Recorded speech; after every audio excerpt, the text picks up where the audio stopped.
అందరికీ నమస్కారం. మన మహాభారత కథల సిరీస్కి స్వాగతం.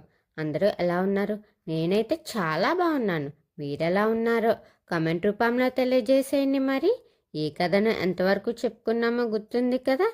తర్వాత కథ ఏంటో చూసేద్దామా? మరి హస్తి తర్వాత హస్తినాపురాన్ని ఎవరు పాలించారు తెలుసుకుందామా? మరి హస్తినాపురం కట్టాక అక్కడే శాంతి ఉంటుందనుకున్నారు.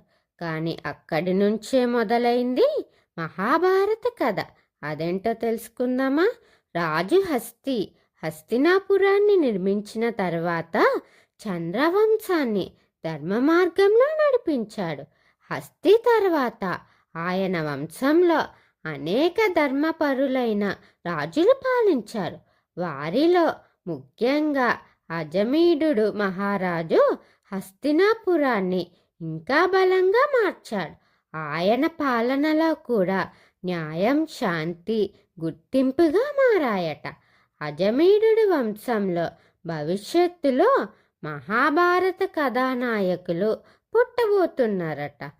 ఎవ్వరు అన్నది తర్వాత వీడియోలో తెలుసుకుందాం. వీడియో కోసం ఎదురు చూస్తూ ఉండండి. వీడియో నచ్చితే లైక్, షేర్, కామెంట్ చేయండి. మన ఛానల్ని సబ్స్క్రైబ్ చేయండి. ఓం శ్రీ మాత్రే నమః.